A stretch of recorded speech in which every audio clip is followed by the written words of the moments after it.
Good morning student. आज की class में हम लोग इंग्लिश ग्रामर का lesson 10 correct use of verb पढ़ेंगे। वर्ब क्या होता है सबसे पहले देखेंगे। A verb is a doing और बीइंग वर्ड। ठीक है, वर्ब कैसा वर्ड है? डूइंग और बीइंग वर्ड है। It can show one of the following 3 things. ठीक है, 3 चीज़ों को शो करता है। First one is it can show an action, ये किसी एक्शन को शो करता है। Second, it can show a happening और occurrence. Third point, it can show a condition और स्टेट, ये कंडीशन और स्टेट को शो करता है। फोर्थ पॉइंट, वो कैन शो एग्जिस्टेंस और बीइंग। ठीक है, एग्जिस्टेंस और बीइंग को शो करता है। क्लासिफिकेशन ऑफ वर्ब है इसमें। First, we can classify verb in many ways. For present you should know the following types. ठीक है, कुछ टाइप्स हैं इसके जो अभी हैं हमें पढ़ने हैं। फर्स्ट पॉइंट इसमें दिया है ट्रांसटिव वर्ब। ट्रांसटिव वर्ब क्या होता है? A verb that need an object to complete its sense is called a transitive verb. ठीक है, for example Virat has taken a catch. यहाँ पे ए कैच क्या है? इसका ऑब्जेक्ट है सेंटेंस का। सेकेंड है a boy is learning his lesson. ठीक है, ये क्या है? यहाँ पे हिज लेसन ऑब्जेक्ट है, जो वर्ब है उसका ऑब्जेक्ट यहाँ पे दिया हुआ है his lesson.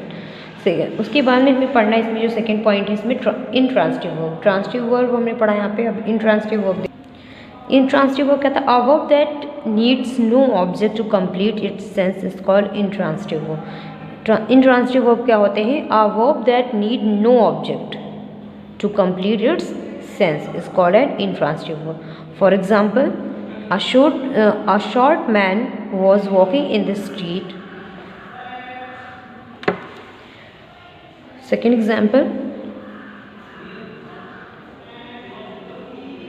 the woman slept on the bed.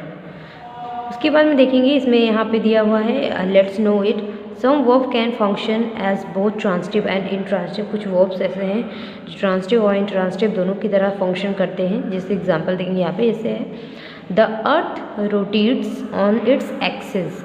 यहाँ पे ट्रांसिटिव वर्ब है ये। उसके बाद इसी तरीके से दिया है इंट्रांसिटिव वर्ब का example, Ram rotated the wheel. ठीक है, लिंकिंग वर्ब है इसमें third point. Some verb need not an object but something that will complete sense. Such a verb is called a linking verb. Linking verb क्या होते हैं? some verb need not an object but something that will help the sense. कुछ verbs ऐसे होते हैं जिससे object की ज़रूरत नहीं होती है बट वहाँ पे सेंटेंस जो कुछ उसे चाहिए होता है जिससे कि वो एक कंप्लीट सेंस हो। ठीक है, such a verb is called linking verb. इस तरीके के वर्ब को हम लोग क्या कहते हैं? लिंकिंग वर्ब कहते हैं। For example Dinesh is a player.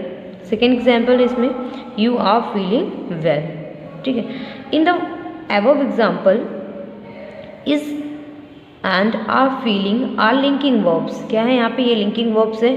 Is और आर फीलिंग जो है ये लिंकिंग वर्ब्स हैं। फिर उसके बाद फोर्थ पॉइंट है ऑक्सिलरी वर्ब। फोर्थ पॉइंट है auxiliary verb. Some verb are made up of one word. For example कुछ वर्ड्स ऐसे होते हैं जो सिर्फ एक ही वर्ड से बने हुए होते हैं। For example she dances well, the short man speaks loudly. Example है इसका। Let's know it. Some verb are function as both linking verb and auxiliary verb. कुछ वर्ब हैं जो लिंकिंग वर्ब और ऑक्सिलरी वर्ब दोनों की तरह वर्क करते हैं। फॉर एग्जाम्पल लिंकिंग वर्ब में देखें Gaurav is a football player and auxiliary verb है Rohan is a playing football now. ठीक है, तो इसका एग्जाम्पल है। एक्सरसाइज जो इसके हैं वो कल के सेक्शन में मैं आपको होमवर्क सेक्शन में इसे प्रोवाइड कर दूँगी। तब तक के लिए आप लोग को पढ़ना है वर्ब की डेफिनेशन पढ़ेंगे, transitive verb, intransitive verb, linking verb and auxiliary verb की डेफिनेशन आपको क्या करनी है? कॉपी में नोट करनी है। ओनली डेफिनेशन लिखनी है आपको विद वन एग्जाम्पल।